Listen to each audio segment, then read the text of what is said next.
Okay, Google, give me a 10-minute timer. 10 minutes, and that's starting now. So, yeah, this is going to be very much an unedited video. But it is going to be the start of a new format, a new place to film, and I'm not going to be doing the slideshow thing anymore. I've said repeatedly that I don't really take this channel seriously, and as of right now, that shows in the subscriber count. And even the like to dislike ratio in some of the videos. That said, this channel does get political from time to time, so I am going to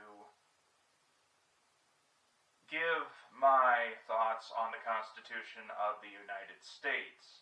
As you can see, I have my nerd glasses and one of several thinking caps on. So, yeah. And because this is going to be one of the videos with opinions, among many others, I'm just going to say right now, do not assume that the opinions I express here reflect the opinions of others. If I give off that kind of commentary, assume that that is a guess. And without any further ado, the Constitution of the United States. Not only am I going to give my thoughts on the Constitution, as well as some judicial opinions, I am going to read the entire thing. And this is the Constitution, a Minnesota perspective, not just the Constitution.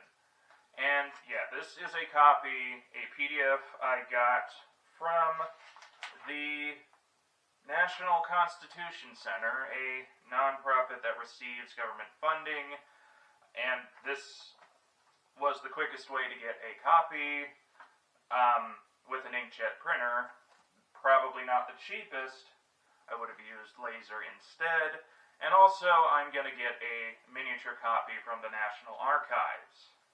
But before I get into this, I would like to thank today's sponsor, Freedom, which the dictionary defines as...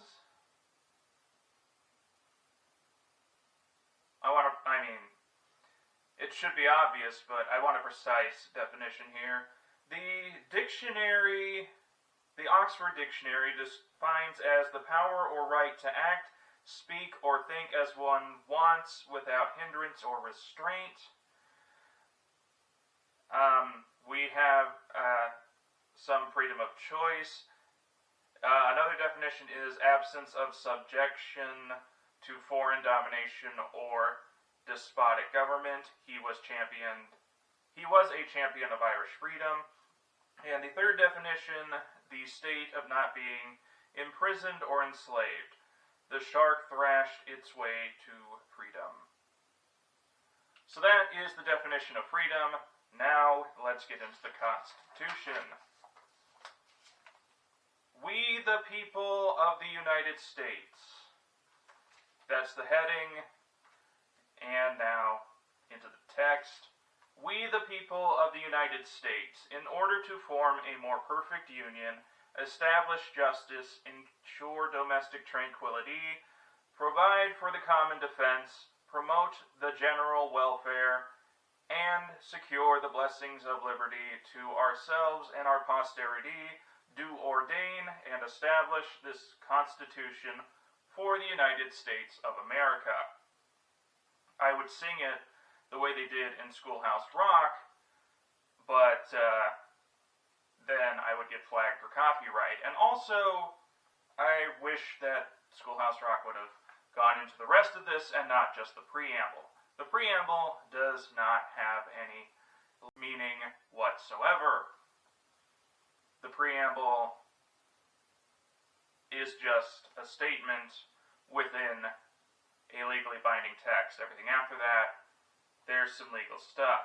Also, this is the second government of the United States. The first was the Articles of Confederation. That didn't work out well back then when the economy and the size of this country was smaller and simpler, which means it certainly wouldn't work today.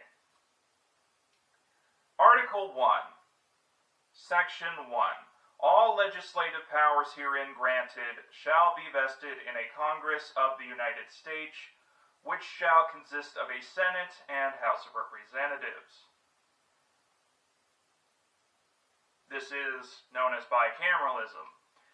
The House has, well, that's going to be described in Section 2, but should we continue bicameralism, or should we move towards a unicameral government that has a different way to elect people, whether it's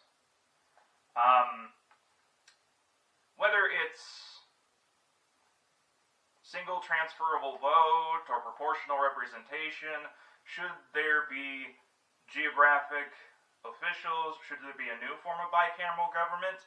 These are appropriate questions to ask in a free society, which, as I am posting this, we currently still do. In fact, the reason I want to keep making videos for this channel is to keep America free, and that includes the freedom of dissent.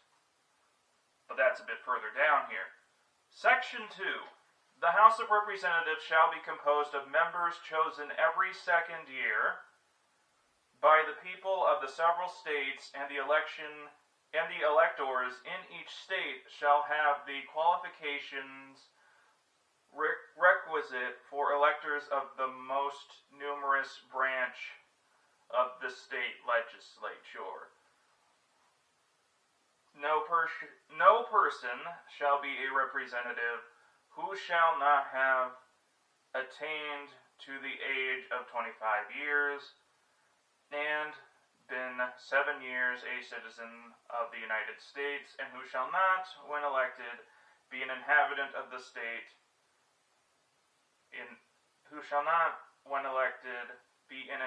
of that state in which he shall be chosen.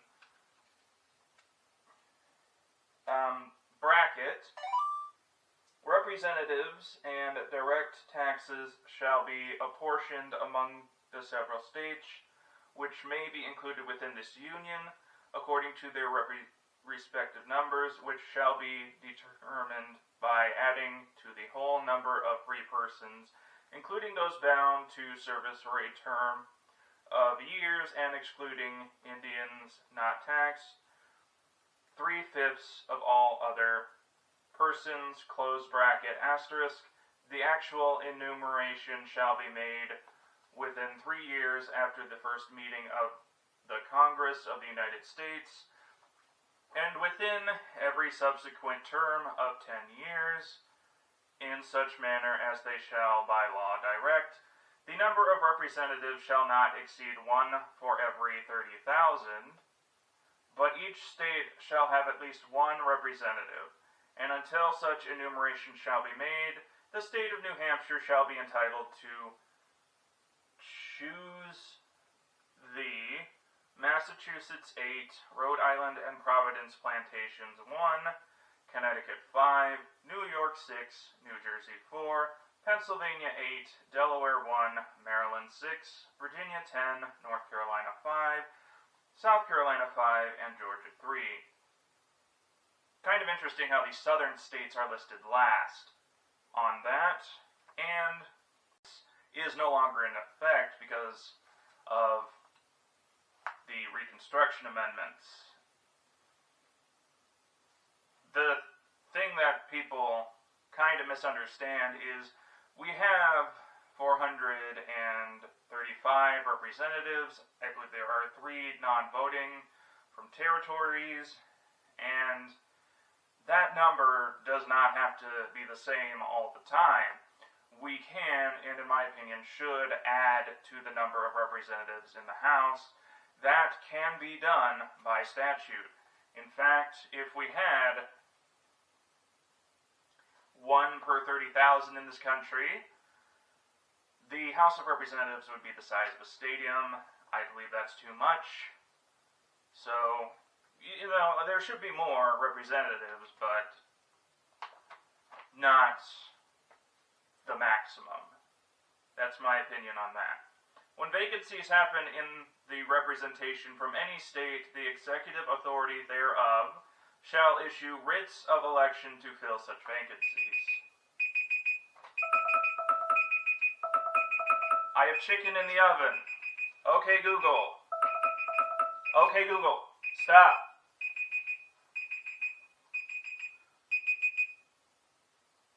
I'll be right back.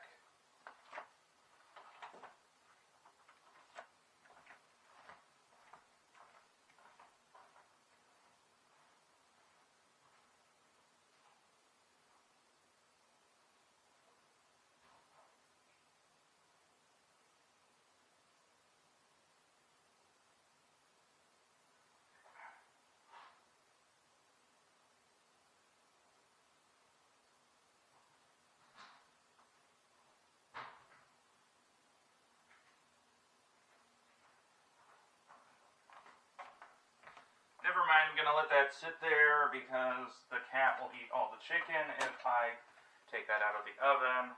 You know. Hashtag relatable. I am a real citizen person. I was born in Texas too. I live in Minnesota now, and I have no intention of moving to Texas. At least, not until the latter half of this decade. Anyway, this part of vacancies, this is why you have someone that is appointed, but there is also an election where people decide whether or not to keep that person in power. The same also applies to the Senate now. Tina Smith was chosen by the governor, and then she was voted in to be a senator and not just an appointed temporary senator. Section 3. The Senate of the United States shall be composed of 2 senators from each state, bracket, chosen by the legislature thereof, close bracket, asterisk, for 6 years, and each senator shall have 1 vote. Again, the things that are in bracket that end with an asterisk have been removed and are no longer in force due to subsequent amendments. The same thing with the whole 3/5 and not allowing natives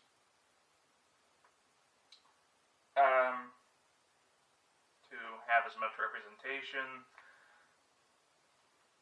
But yeah, the Senate, 2 from each state, each shall have 1 vote.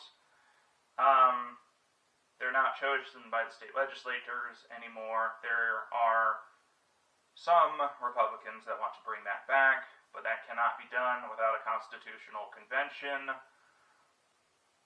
or another way to make an amendment. Also, because there are states with different senators, this gives more weight to rural states in the long run. Right now, the Senate is 50 Democrats. Well, actually, it's 48 to 50. 48 Democrats, 2 independents that caucus with Democrats, and 50 Republicans, with Vice President Kamala Harris being the tie-breaking vote. And I am going to make another video explaining why that's important with proposed voting rights legislation. So, moving on.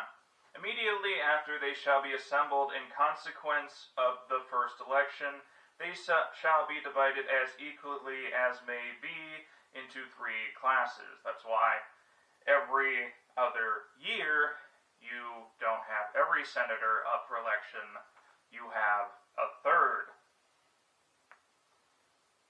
The seats of the senators of the first class shall be vacated at the expiration of the second year, of the second class at the expiration of the 4th year, and the third class at the expiration of the 6th year, so that 1/3 may be chosen every second year, bracket, and if vacancies happen by resignation or otherwise during the recess of the legislature of any state, the executive thereof may make temporary appointments until the next meeting of the legislature, which shall then fill such vacancies, bracket, asterisk. So that part's not in effect anymore. And that's all of Article 1. So that explains how the House and Senate works when it comes to representation, the number of people in it, how many votes they get, and that's all of Article 1. Is it? It is. Article 2, Section 1. The executive power shall be vested in a President of the United States of America. He shall hold his office during the term of 4 years, and together with the Vice President chosen for the same term, be elected as follows. Here we go, the Electoral College. Each state shall appoint in such a manner as the legislature thereof may direct a number of electors equal to the whole number of senators and representatives to which the state may be entitled in the Congress, but no senator or representative or person holding office of trust or profit under the United States shall be appointed an elector. There are limitations on what kind of people can be electors, and this is an argument that can be made in future presidential elections if there is some money-based corruptions. Bracket, the electors shall meet in their respective states and vote by ballot for 2 persons, of whom one at least shall not be an inhabitant of the same state with themselves, and they shall make a list of all the persons voted for and of the number of votes for each, which lists they shall sign and certify and transmit sealed to the seat of the government of the United States, directed to the President of the Senate. The President of the Senate shall, in the presence of the Senate and House of Representatives, open all the certificates, and the votes shall then be counted. The person having the greatest number of votes shall be the President, if such number be a majority of the whole number of electors appointed, and if there be more than one who have such majority and have an equal number of votes, then the House of Representatives shall immediately choose by ballot one of them for president, and if no person have a majority, then from the 5 highest on the list, the said House shall in like manner choosing the president. The vote shall be taken by states, the representation of each state having 1 vote. A quorum for this purpose shall consist of a member or members from 2/3 of the states, and a majority of all the states shall be necessary to a choice. In each case, after the choice of the president, the person having the greatest number of votes of the electors shall be the vice president. But if there should remain 2 or more who have equal votes, the Senate shall choose from them by ballot the vice president, close bracket. The part about the vice president is no longer true. Presidents can now pick their vice president. It's not up to the Electoral College and the Congress anymore. The Congress may determine the time of choosing the electors, January 6th, and the day on which they shall give their votes. Actually, I think the choosing of electors happened before, but the day on which they shall give their votes was January 6th this year, and in 2021, that was not a pleasant experience. Not fun to watch. Which day shall be the same throughout the United States. There are hard deadlines that have to be reached. No person except a natural-born citizen or a citizen of the United States at the time of the adoption of this Constitution shall be eligible to the office of President. There are conspiracy theories about Barack Obama on this, but they're wrong. They're lies. We know this. America knows this. Neither shall any person be eligible to that office who shall not have attained to the age of 35 years and been 14 years a resident within the United States. There's some talk about what's-her-face from New York, Alexandria Ocasio-Cortez, running for president, but it is completely unknown if she will in 2024, though in 2028, probably. Bracket, in case of the removal of the president from office or of his death, resignation, or inability to discharge the powers and duties of the said office, the same shall devolve on the vice president, and the Congress may by law provide for the case of removal, death, resignation, or inability, both of the president and vice president, declaring what officer shall then act as president, and such officer shall act accordingly until the disability be removed, or a president shall be elected, close bracket. The line of succession is clarified in a subsequent amendment, but not enough. There should be another amendment with further clarification, something that is as airtight as possible. That doesn't exist yet. The president shall, at stated times, receive for his services a compensation which shall neither be increased nor diminished during the period for which he shall have been elected, and he shall not receive within that period any other emolument from the United States or any of them. This is where the whole Trump Hotel thing comes into play. Before he enter on the execution of his office, he shall take the following oath or affirmation.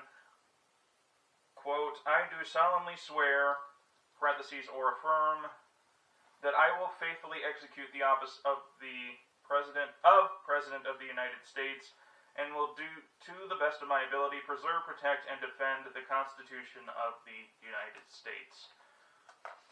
That is when the president becomes the president. Article 3. Section 1.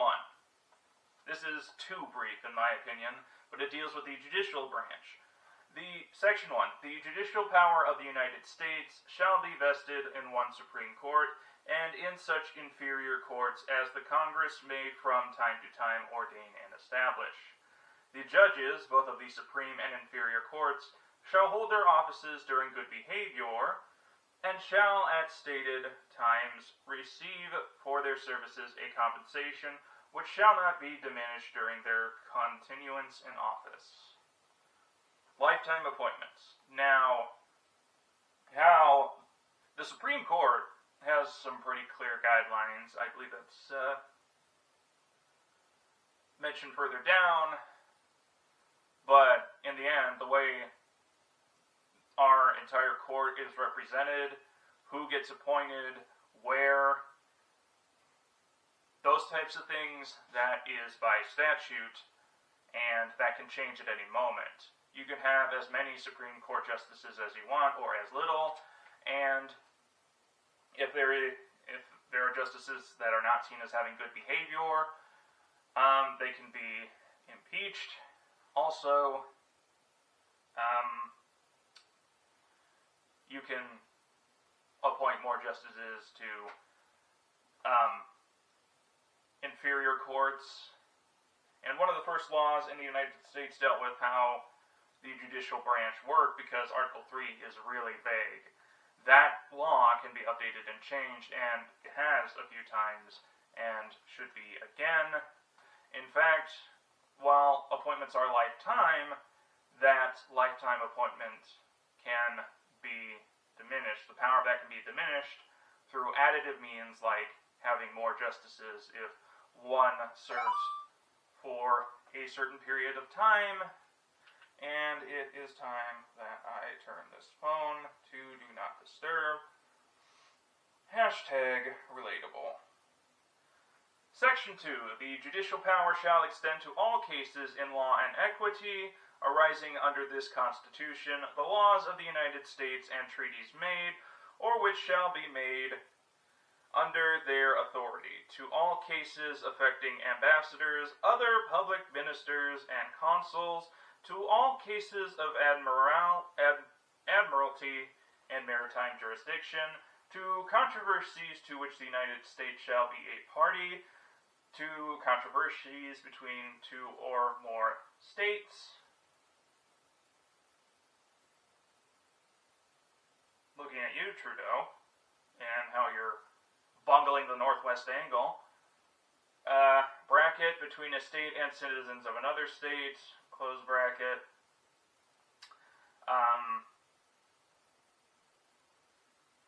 Yeah, I'm going to have to look further down and see how that has been updated.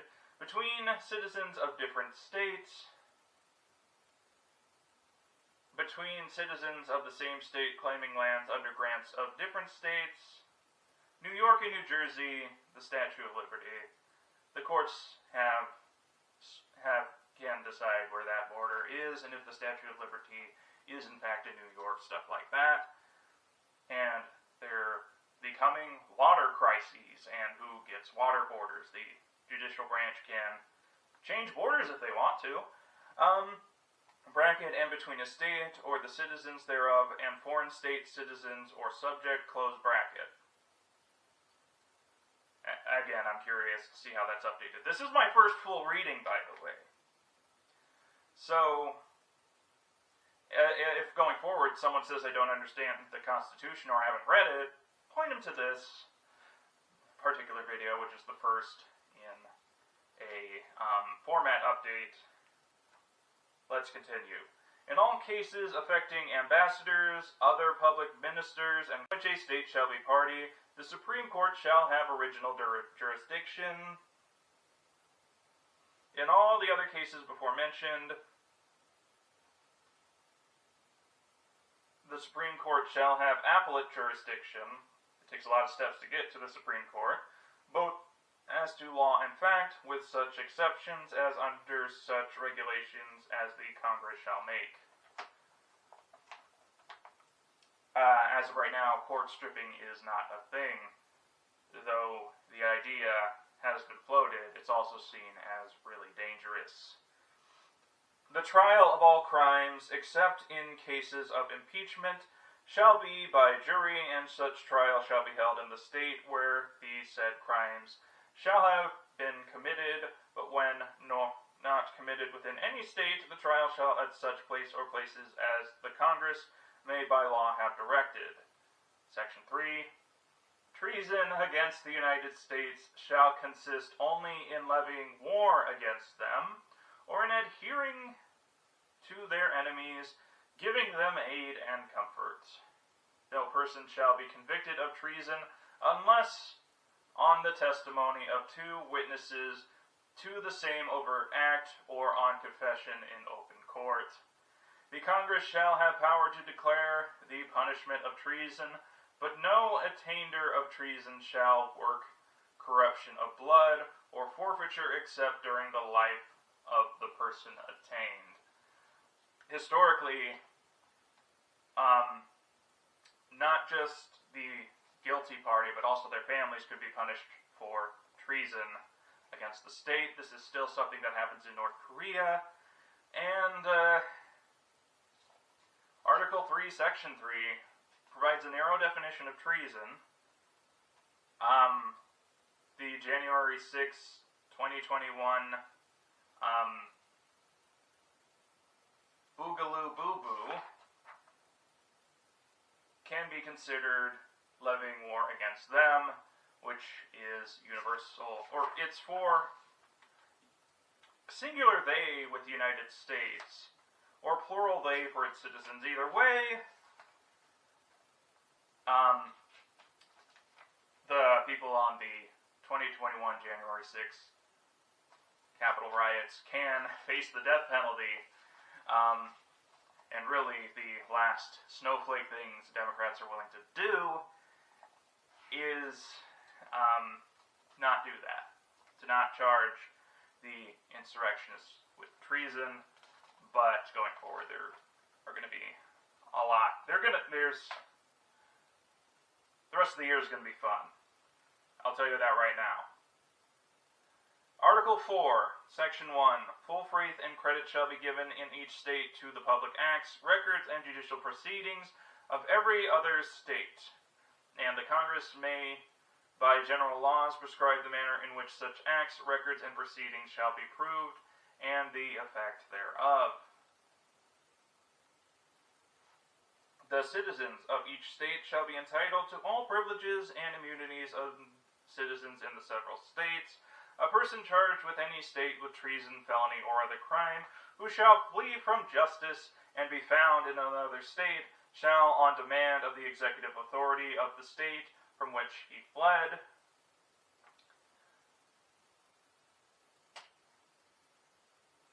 consider he's in here to be universal, be delivered up to be removed from the state having jurisdiction of the crime. Trump is currently in Florida in Mar-a-Lago in Florida, and if there is a request to extradite him to, say, New York, that constitutionally has to happen. I know the governor is trying to put roadblocks to this inevitable indictment, but in the end, if DeSantis Constitution, he has to follow this. A bracket, no person held to service or labor in one state under the laws thereof, escaping into another, shall, in consequence of any law or regulation therein, be discharged from such service or labor, but shall be delivered up on claim of the party to whom such service or labor may be due, close bracket. That was removed, it was undone by the 13th Amendment, which deals with slavery. Section 3. New states may be admitted by the Congress into this union, but no new state shall be formed or erected within the jurisdiction of any other state, nor any state be formed by the junction of two or more states or parts of states without the consent of the legislatures of the states concerned as well as of the Congress. The Congress shall have power to dispose of and make all needful rules and regulations respecting the territory or other property belonging to the United States, and nothing in this Constitution shall be so construed as to prejudice any claims of the United States or of any particular state. There are lots of publicity stunts involving a change in state borders, whether it's splitting California, splitting Texas, which in the Texas state constitution they claim to have the power to do without Congress. Unfortunately, that is not true, or fortunately, depending on how you look at it. And also, there are ideas to make South Dakota bigger and encompass what is now western Minnesota. That's not going to happen because the state legislature is not going to allow it, and neither will the federal. And there is a similar situation more recently playing out between Oregon and Idaho.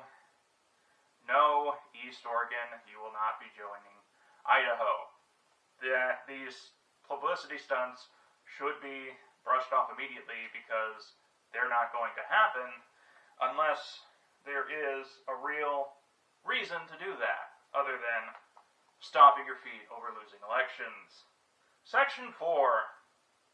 The United States shall guarantee to every state in this union a republican form of government, as in republic, small r. It's in big R here, but what they mean is a government with representatives, like the federal one, and shall protect each of them against invasion, and on application of the legislature or of the executive, parentheses, when the legislature cannot be convened, close parentheses, against domestic violence. So yeah, states need to look out for each other, but there is a moment in history where that didn't happen, and a lot of efforts being done to prevent a second kind of conflict like that. And yeah, you can't make your state a dictatorship, a one-party dictatorship that, let's say Ron DeSantis wanted to abolish his state, house, and senate and just say, I am the king here, or I am the emperor, dictator. He can't do that. That's unconstitutional. And neither can Governor Tim Walz or any of the other states.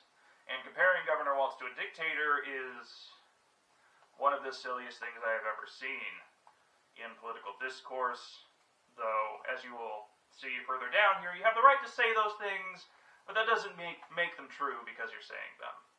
Article 5, Amendments to the Constitution. The Congress, whenever 2/3 of both houses shall deem it necessary, shall do this Constitution, or on the application of the legislatures of 2/3 of these several states, shall call a convention for proposing amendments, which in either case shall be valid to all intents and purposes. Narrow conventions are probably not allowed. They have to get as many people into that as possible. That's how I'm interpreting this. As part of this Constitution, when ratified by the legislatures of 3/4 of the several states, or by convention in 3/4 thereof, as the one or the other mode of ratification may be proposed by the Congress, provided that no amendment which may be made prior to the year 1808 shall in any manner affect the first and fourth clauses in the 9th section of the first article, and that no state, without its consent, shall be deprived of its equal suffrage in the Senate.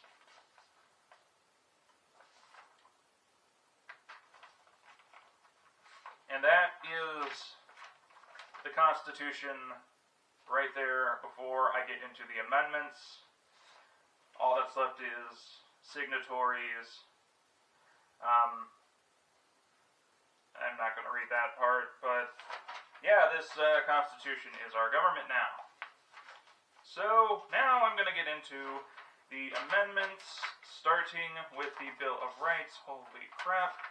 I really hope I put the Bill of Rights in here. Those are kind of important. There they are. They're back here. Hashtag relatable. Signatories.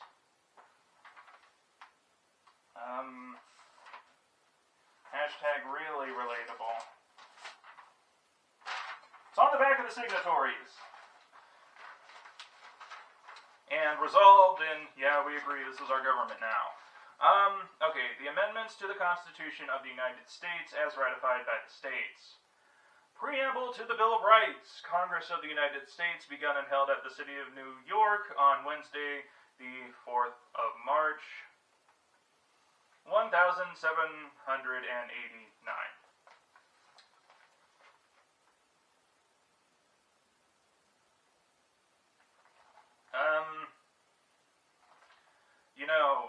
The U.S. has a problem picking calendar formats. What's becoming more of a common thing is year, month, day, because that's what computers like, and also it makes sense because you tell time with the big number first, the big longest lasting amount of time first, hour and minute for time, and now for dates, people are starting to choose year, month, day, because year is a longer period of time than month, then day, and then you go hour, minute, second, and so on until you're down to Planck units, I guess. The conventions of a number of states, having at the time of their adopting the Constitution expressed a desire, in order to prevent misconstruction or abuse of its powers, that further declaratory and restrictive clauses should be added, as an extending to the ground of public confidence in the government, which best ensure the beneficent ends of its institution. Resolved by the Senate and House of Representatives of the United States of America, and Congress assembled 2/3 of both houses, concurring that the following articles be proposed to the legislatures of the several states as amendments to the Constitution of the United States, all or any of which articles, when ratified by 3/4 of these state legislatures, to be valid to intents and purposes as part of the said Constitution, viz., whatever that means, articles in addition to and amendment of the Constitution of the United States of America proposed by Congress and ratified by the legislatures of the several states pursuant to the 5th article of the original Constitution. So they put this thing here saying, yeah, these first 10 amendments are definitely real and were done according to what I just read. Note, the first 10 amendments to the Constitution were ratified December 15th, 1791, and for what is known as the Bill of Rights. That's just a note. I don't think that's in the actual text that the Constitution Center put in. Anyway, Amendment 1, the second most controversial amendment. Congress shall make no law respecting an establishment of religion or prohibiting the free exercise thereof. I really must stress to everyone in the judicial branch, all judges, all pundits, both of these things apply. The establishment and the exercise clause, they're both things. You might like one more than the other, but you have to have both if you love and respect the Constitution. Otherwise, I believe Article 3 mentions ways to deal with you. Or abridging the freedom of speech. This is with Congress. Congress is the first word here. So, you do not have the right to break into my home and scream into my ear with a megaphone your opinions on everything. I can kick you out. I have property rights, and that's also in this. And Congress isn't inhibiting that. I am. And the castle doctrine is a thing in every state except Vermont. And if you want my personal opinion on that, I support that. But not stand your ground, which is in the general public, which Minnesota currently doesn't have. There's no stand your ground in Minnesota, which is why mass shootings are very rare in this state. Or of the press, or the right of the people peaceably to assemble and to petition the government for redress of grievances. You see, the framers of this Constitution assumed that people in authority would not act with malice. So let's talk about the press. The freedom of the press. Congress doesn't have the authority to tell the news what to say, but the FCC has made some restrictions. You have had the Fairness Doctrine. You have had, what's it called?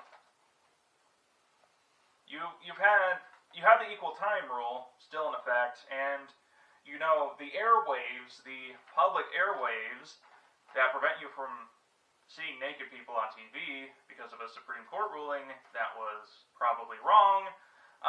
That sort of stuff. There are regulations on that, and the reason they're enforced is because, in practice, that's how you keep the press as free as possible. Amendment 2. Oh goody.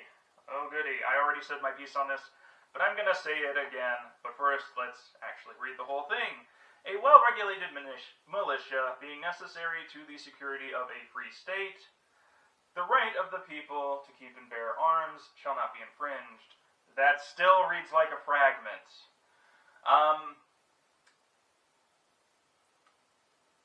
Well-regulated militia. Right of people to keep and bear arms.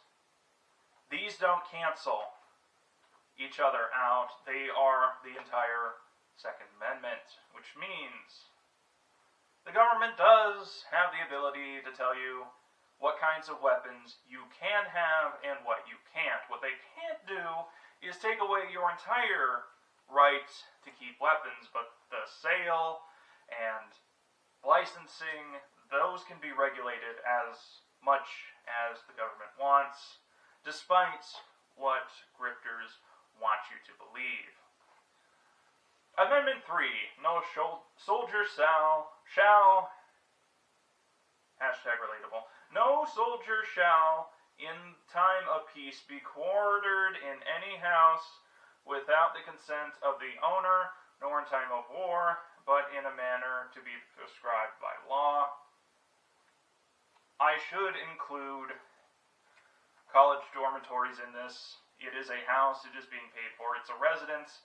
It applies to rentals. Dormitories are rentals. And so are apartments and whatnot. You have a property right here, and this also needs to be... Technology definitely falls under the Third Amendment. You have some right to privacy here. The government can't just turn on your microphone, listen, and persecute you because of that. So if you're carrying a smartphone, at least when it's in your home, that can't be used as evidence against you. Amendment 4. The right of the people to be secure in their persons, houses, papers, and effects against unreasonable searches and seizures shall not be violated, and no warrant shall issue but upon probable cause, supported by oath or affirmation, and particularly describing the place to be searched and the persons or things being seized. There have been police seizing property without the approval of the Constitution. They may have a definition of probable cause that is so loose that it is definitely unconstitutional. So, that said, police still take the stuff and then sell it and then use it for their departments all the time here. That hasn't been addressed by the Supreme Court, but the ability to enter your home without a warrant has been limited just recently with a Supreme Court that is majority appointed by conservative Republicans. Amendment 5. No person shall be held to answer for a capital or otherwise infamous crime unless on a presentment or indictment of a grand jury, except in cases arising in the land or naval forces or in the militia. Military courts are different. When in actual service in time of war or public danger, supposedly FEMA could have a different court system. Or even the guy making false emergency alerts. Nor shall any person be subject for the same offense to be twice put in jeopardy of life or limb, nor shall be compelled in any criminal case to be a witness against himself, nor be deprived of life, liberty, or property without due process of law, nor shall private property be taken for public use without just compensation. That's called eminent domain. And opinions on whether the government can do that on behalf of private companies. Say if they wanted to level my house and build another giant mall. I don't really agree with that. If it's for a good reason, then maybe the government should be allowed to do that on behalf of the private sector. But there are plenty of states that limit eminent domain on behalf of the private sector, if not ban it. Amendment 6. In all criminal prosecutions, the accused shall enjoy the right to a speedy and public trial by an impartial jury of the state and district wherein the crime shall have been committed, which district shall have been previously ascertained by law, and to be informed of the nature and cause of the accusation, to be confronted with a witness against him, to have compulsory process for obtaining witnesses in his favor, and to have the assistance of counsel for his defense. Universal he. Also, what was I going to say? This is how the Derek Chauvin thing played out. I remember the jury on TV being thoroughly selected,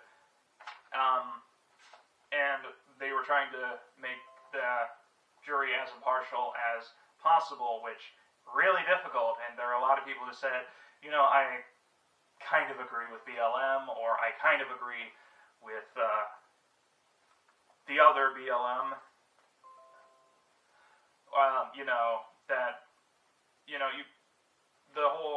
You are entitled to your views, but if you're a member of a jury, you are supposed to be impartial. If you say on social media, which they monitor, things like, I think jury nullification is okay, you probably won't be selected for a jury, and some may consider that to be immoral, others, not so much. Amendment 7. In suits at common law, where the value in controversy shall exceed $20, all of them, the right of trial by jury shall be preserved, and no fact tried by a jury shall be otherwise re-examined in any court of the United States than according to the rules of the common law. Common law is our system of law. Most other countries have civil law, which would be more like a flowchart of how to deal with wrongdoers. Here we have more of a lengthy due process, but it can't take forever. You have the right to a speedy and fair trial. Amendment 8. Excessive bail shall not be required, nor excessive fines imposed, nor cruel and unusual punishments inflicted. This is, in contemporary times, the most ignored amendment. And we need to respect this again. That's one of the big issues behind the current wave of unrest and protests that are agitated by police into riots, and sometimes the riots spring up on their own, like they did on January 6th, and in Minneapolis. I'm just double checking to see if I am still recording. #relatable. Amendment 9. The enumeration in the Constitution of certain rights shall not be construed to deny or disparage others retained by the people. Kind of vague. But, the rights of one shouldn't cancel out rights of others, I guess. I need to do more reading on that. I can't really form an opinion, but I did read it. You can see I read it. Amendment 10. The powers not delegated to the United States by the Constitution, nor prohibited by it to the states, are reserved to the states respectively, or to the people. Did I miss something? Because isn't that in Article 1? Am I missing a page?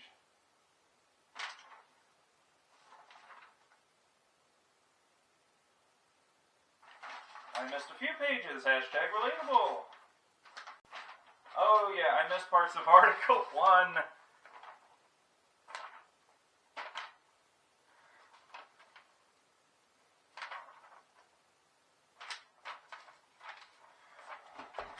Oh jeez, I missed parts of Article 1.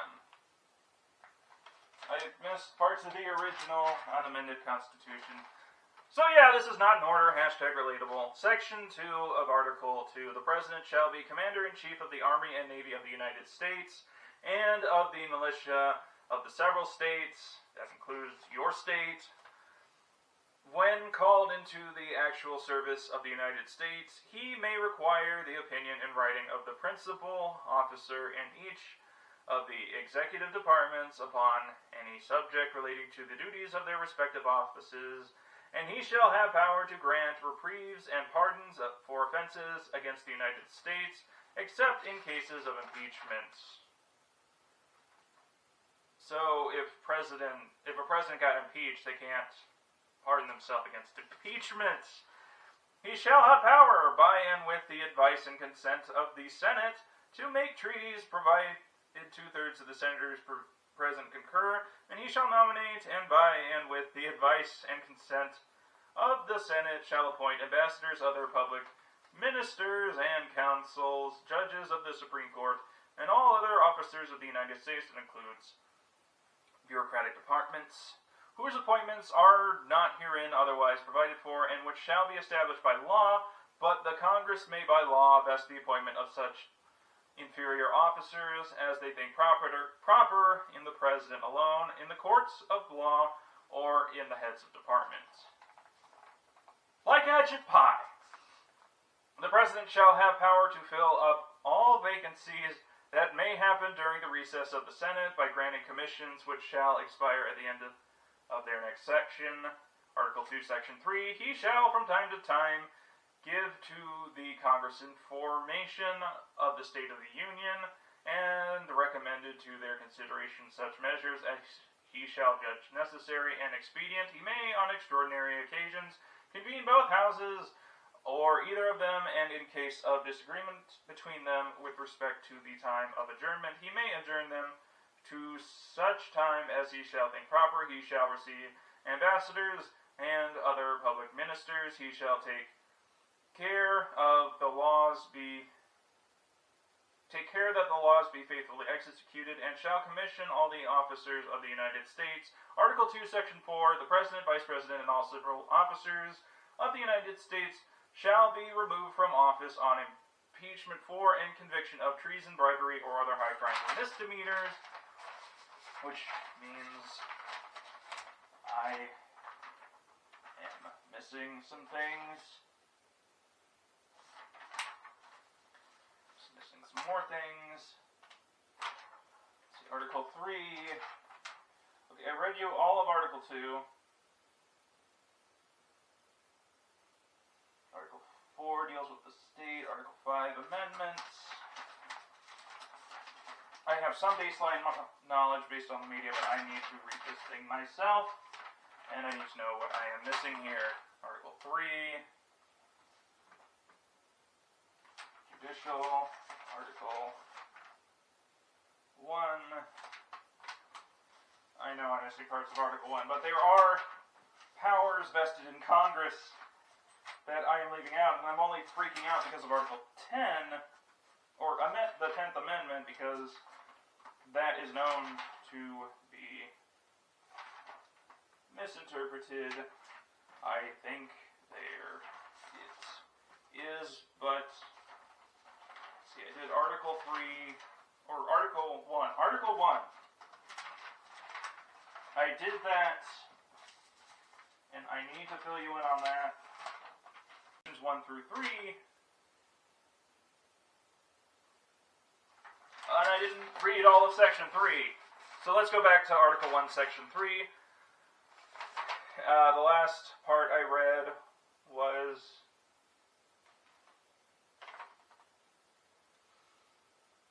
the part about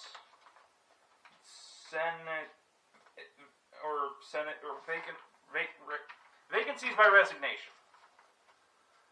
So now let me clarify.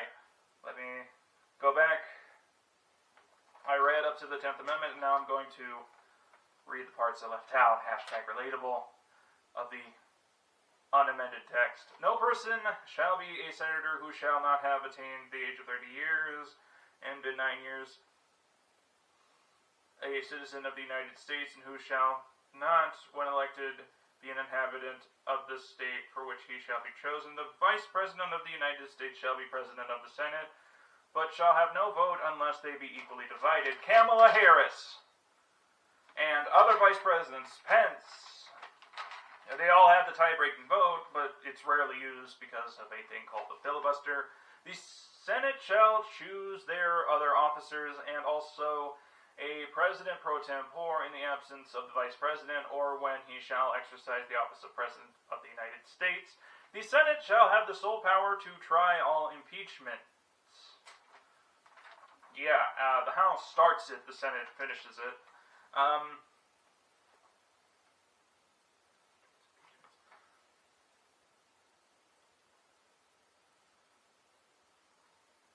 When sitting for that purpose, they shall be on oath or affirmation. When the President of the United States is tried, the Chief Justice shall preside, and no person shall be convicted without the concurrence of 2/3 of the members present.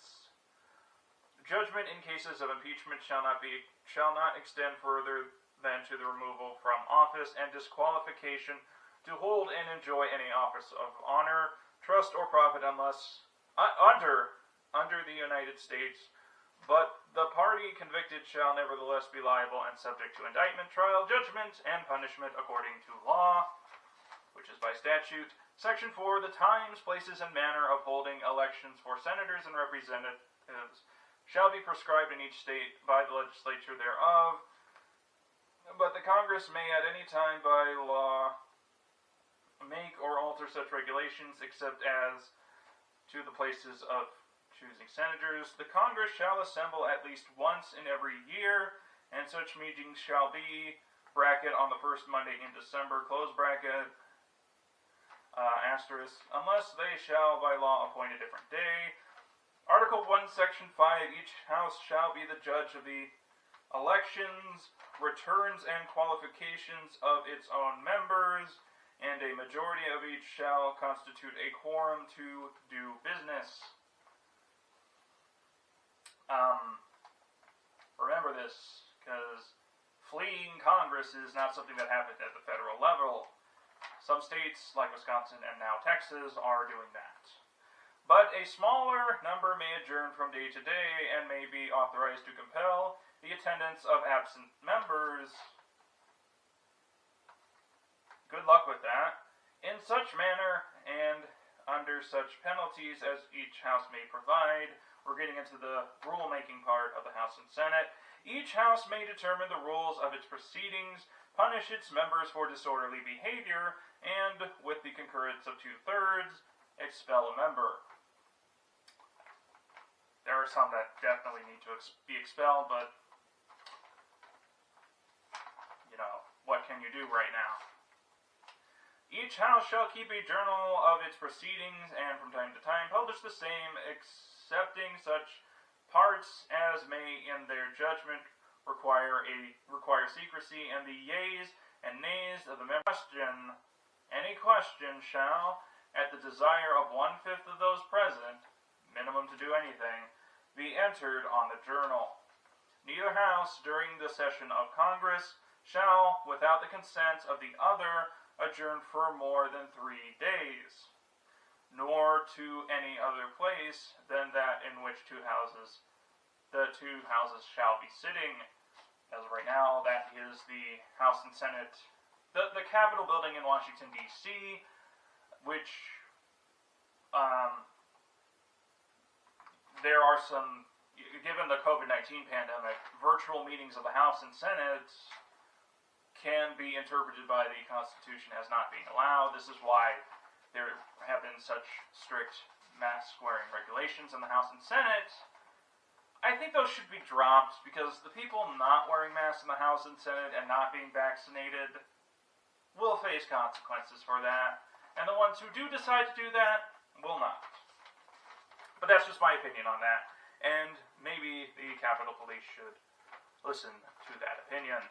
Section 6. The senators and representatives shall receive a compensation for their services to be ascertained by law and paid out of the Treasury of the United States. They shall in all cases, except treason, felony, and breach of the peace, you're thinking of people right now, be privileged from arrest during their attendance at the session of their respective houses.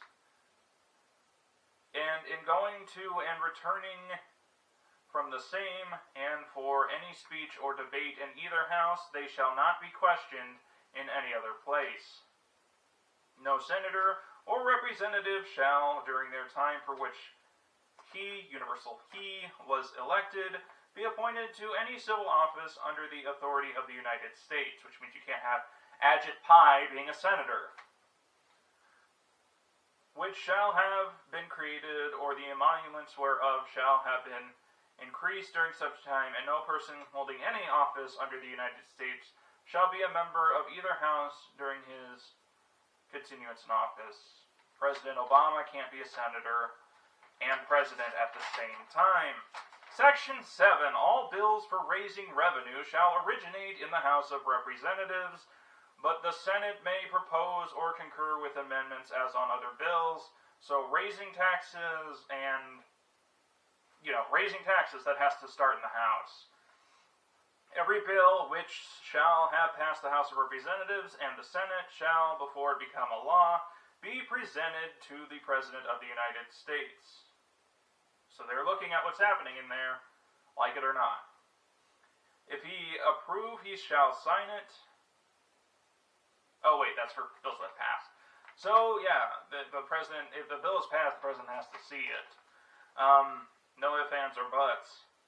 And if someone prevents that, that can be interpreted as a crime.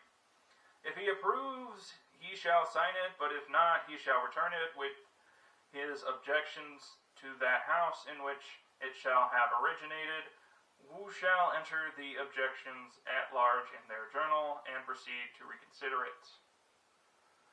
The president, I guess, cannot veto without giving a reason. Otherwise, I guess the bill becomes law, but that has not been tested. If after such reconsideration 2/3 of that house shall agree to pass the bill, it shall be sent together with the objections to the other house, by which it shall likewise be reconsidered, and if approved by 2/3 of that house, it shall become a law. Very few examples of this, but in all such cases, the votes of both houses shall be determined by yeas and nays, and the names of the persons voting for and against the bill shall be entered on the journal of each house respectively. Votes in the House and Senate are public record. If you don't want to make it public, that vote does not count. If any bill shall not be returned in 10 days, parentheses, Sundays accepted, after it shall have been presented to him, the same shall be a law in like a manner as if he had signed it, unless the Congress, by their adjournment, prevent its return, in which case it shall not be a law. This is called a pocket veto. Every order, resolution, or vote to which the concurrence of the Senate and House of Representatives may be necessary, parentheses, except on the question of adjournment, close parentheses, shall be presented to the President of the United States, and before the same shall take effect, shall be approved by him, or being disapproved by him, shall be repassed by 2/3 of the Senate and House of Representatives, according to the rules and limitations prescribed in the case of a bill. The filibuster is, in the Senate, a rule that 60 senators have to approve a motion to debate. I'm going to continue here, but I'm going to come back to that thought. Section 8 of Article 1. The Congress shall have power to lay and collect taxes, duties, imposts, and excises, to pay the debts and provide for the common defense and general welfare of the United States, but all duties, imposts, and excises shall be uniform throughout the United States. Federal taxes have to be the same everywhere. To borrow money on the credit of the United States. To regulate commerce with foreign nations and among the several states, and with the Indian tribes. That is the Commerce Clause. Among the several states, the debate on the Commerce Clause is whether among means within and across state lines, or just across state lines. In either case, most federal laws involving commerce would still be in effect, regardless of how you interpret it, and that is because of the first Supreme Court ruling on the Patient Protection and Affordable Care Act, which, it took the fine provision, which is no longer in effect, but the part that required you to buy health insurance, that was interpreted as being a tax, So it didn't really matter what the Commerce Clause said, it is still a federal tax, and thus it was upheld by John Roberts and the majority at the time. There was also a minority opinion on that case that said that yes, the Affordable Care Act does follow the Commerce Clause. Regardless, the government does have the constitutional right to regulate commerce. To establish a uniform rule of naturalization, later clarified in the 14th Amendment, and uniform laws on the subject of bankruptcies throughout the states. Federal bankruptcy laws are federal, and they can make rules regarding bankruptcies within states. To coin money, regulate the value of thereof and of foreign coin, and fix the standard of weights and measures. We use customary units. U.S. customary is the official term. Some call it imperial or English or British, but those are kind of misnomers. U.S. customary is based off of the system of international units. Both of these are in bills and rules of regulations, and if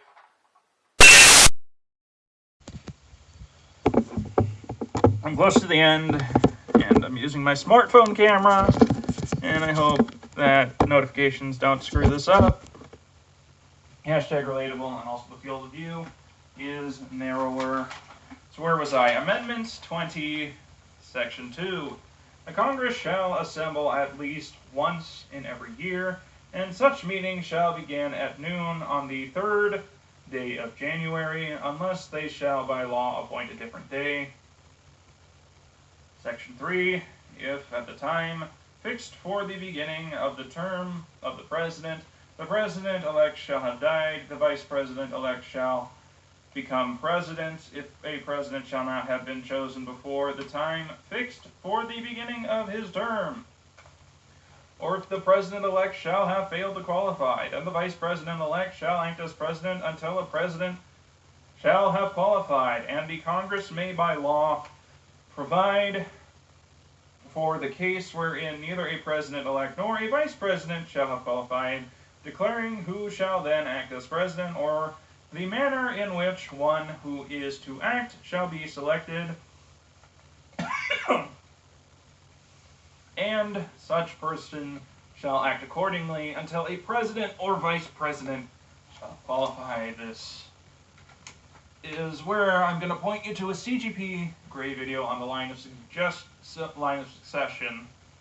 Section 4, Congress may by law provide for the case of the death of any of the persons from whom the House of Representatives may choose a president whenever the right of choice shall have devolved upon them, and for the case of the death of any of the persons from whom the Senate may choose a vice president whenever the right of choice shall have devolved upon them. That looks vague. Section 5. Sections 1 and 2 shall take effect on the 15th day of October following the ratification of this article. Section 6. This article shall be inoperative unless it shall have been ratified as an amendment to the Constitution by the legislatures of 3/4 of the several states within 7 years from the date of its submission. Another time-limited amendment. Amendment 21, passed by Congress February 20th, 1933, ratified December 5th, 1933. The fun amendment, that gives you the right to fun. Section 1, the 18th article of amendment to the Constitution of the United States is hereby repealed.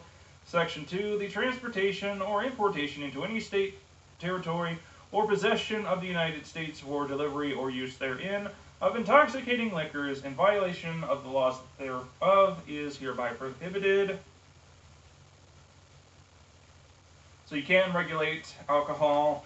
Section 3, this article shall be inoperative unless it shall have been ratified as an amendment to the Constitution by conventions in the several states and provided in the Constitution within 7 years from the date of the submission hereof.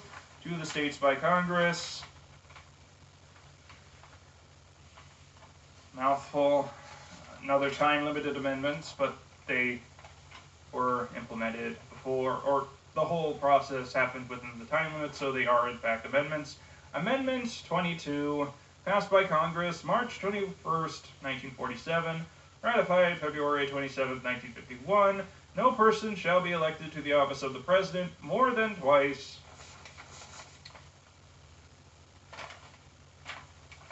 Is there any more to that amendment? In other words, about making the alcohol age by state, I don't know. Amendment 22. No person shall be elected to the office of the President more than twice, and no person who has held the office of President or acted as President for more than 2 years of a term to which some other person was elected President shall be elected to the office of President more than once. But this article shall not apply to any person holding the office of President when this article was proposed by Congress, and shall not prevent any person who may be holding the office of President or acting as President during the term within which this article becomes operative from holding the office of President or acting as President during the remainder of such term. This is why presidents can only have 2 terms now. There is ongoing academic debate on this one and whether it's appropriate. In my opinion, if a politician is popular, and they are good, they should be in office as long as people so choose, but that's just my opinion. Section 2. This article shall be inoperative unless it shall have been ratified as an amendment to the Constitution by the legislatures of 3/4 of the several states within 7 years from the date of its submission to the states by the Congress. Another time-limited one. Amendment 23, passed by the Congress June 16, 1960, ratified March 29, 1961, Section 1. The district constituting the seat of government of the United States shall appoint in such a manner as Congress may direct a number of electors for President and Vice President equal to the whole number of senators and representatives in Congress to which the district would be entitled if it were a state, but in no event more than the least populous state, which means they're still stuck with 3. They shall be in addition to those appointed by the states, but they shall be considered for the purposes of the election of President and Vice President, the electors appointed by a state, and they shall meet in the district and perform such duties as provided by the 12th Article of Amendment. So DC has 3 electoral college votes.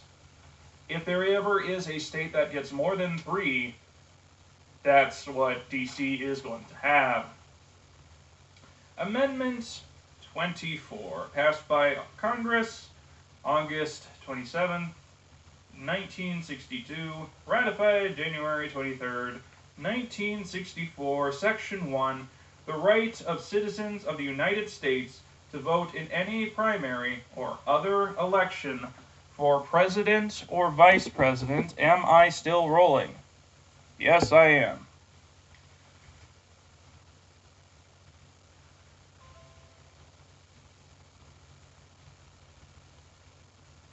Where was I? Or for senator or representative in Congress shall not be denied or abridged by the United States or any state by reason of failure to pay poll tax or other tax. These voter ID laws, if they're too restrictive, do not apply.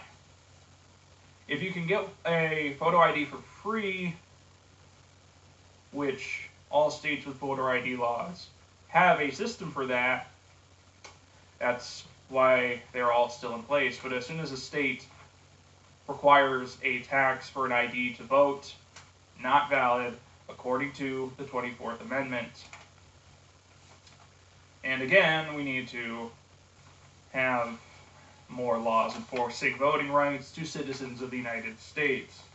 Section 2, the Congress shall have power to enforce this article by appropriate legislation, which we need more of.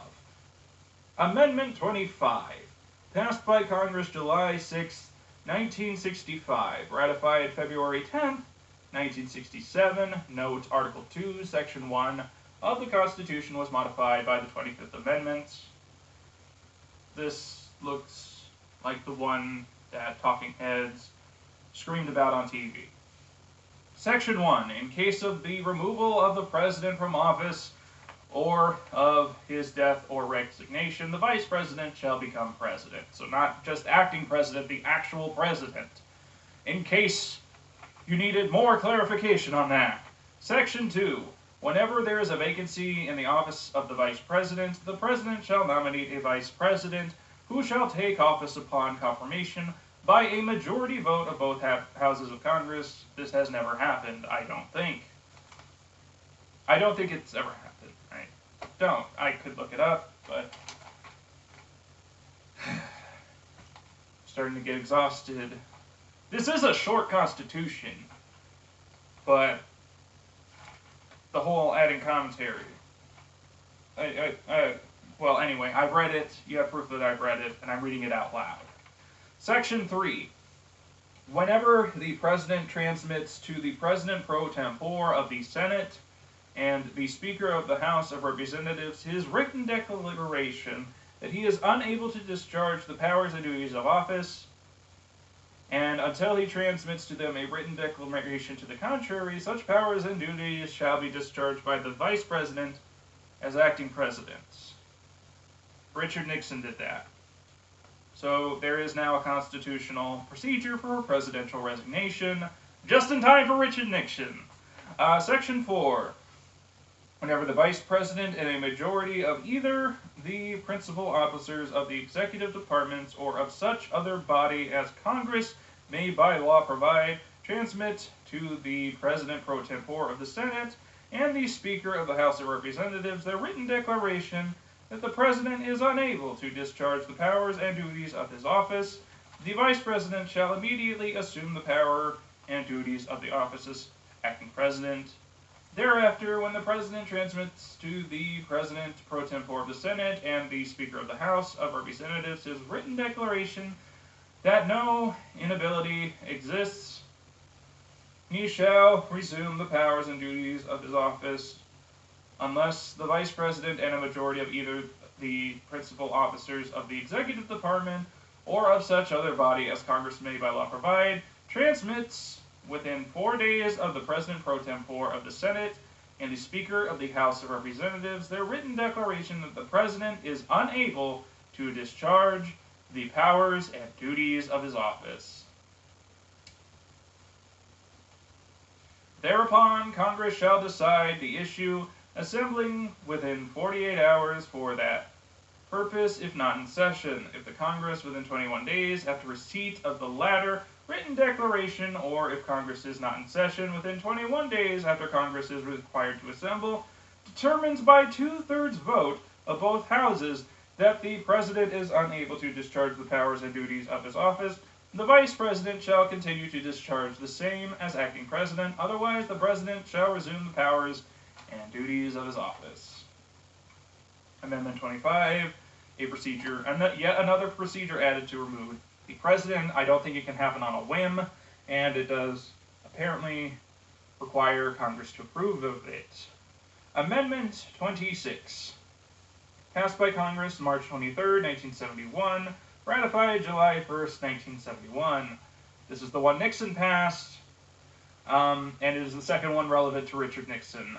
Note, Amendment 14, Section 2 of the Constitution was modified by Section 1 of the 26th Amendment. Section 1, the right of citizens of the United States who are 18 years of age or older to vote shall not be denied or abridged by the United States or by any state on account of age. So, the maximum age limit any state can have for voting is 18. It can be lowered, but that hasn't been done by any state yet. Section 2. The Congress shall have power to enforce this article by appropriate legislation. Amendment 27. The last and final one. The one that took the longest amount of time to implement. And it was implemented right before I was born, because of panic.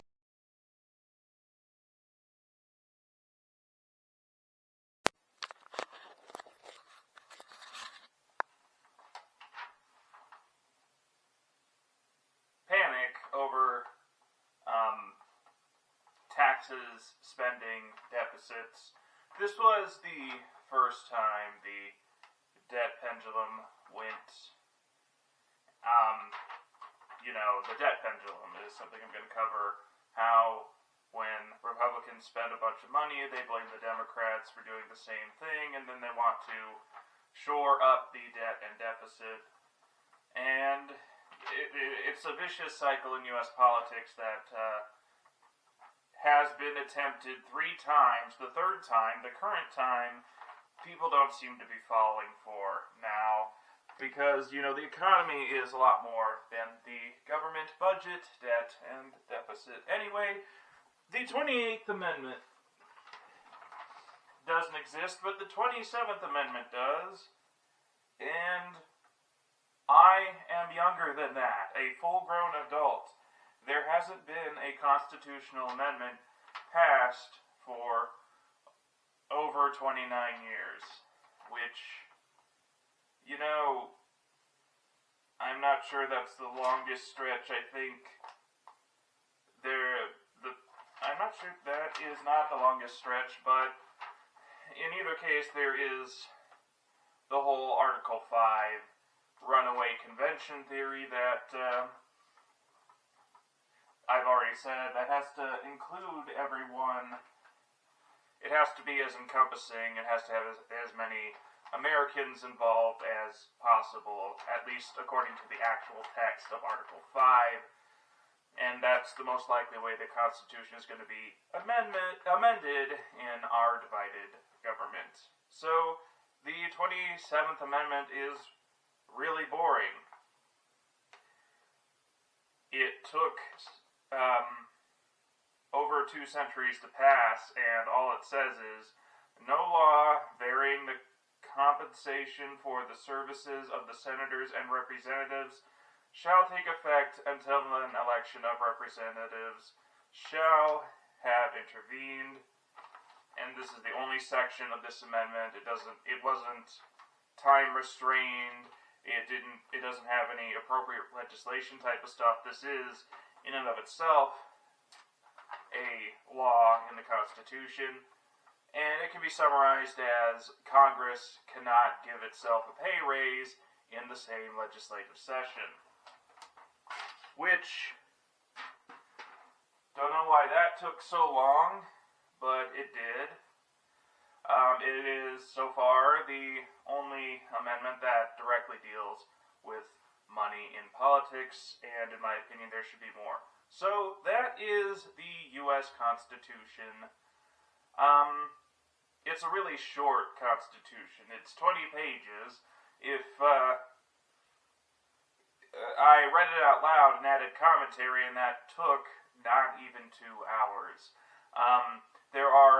Our neighbors to the north have a really long constitution, and so does the UK, but those governments aren't really constitutional governments. They, how do I put this? They have a summary of documents that explain how their governments work, and they're an unknown number of pages, like somewhere like 400 or 1,000, and that is the Canadian Constitution. That's the UK Constitution. They also have a so-called Bill of Rights. Canada has one. I think the UK also does that, but those are more of a statutory thing. Canada is a bit more binding than the one in the UK, and it has something called a notwithstanding clause, and despite having an out to its Bill of Rights, Canada has respected it more than the U.S., which does not have an out to its Bill of Rights, and that's Canada for you, unless, of course, you are a Native American citizen of Canada. The Canadian Charter of Rights and what have you, that's a joke to them. But if you live in the northwest angle, it doesn't matter what country you go with, you seem to not be treated fairly by Minnesota, and you wouldn't be treated fairly by Ontario either. And I understand your frustration, and I am also frustrated with Trudeau over his nationalist fit by keeping the border between the US and Canada closed. I'm not sure I really have any other thoughts on this. This is like one of the longest constitutions as far as how long they've been in effect. In France, you don't really know what kind of government you're going to deal with. If you wake up from a coma, there's going to be a different government. In France, it seems like, what kind of political upheavals have they had in France? Yes. To all. The U.S.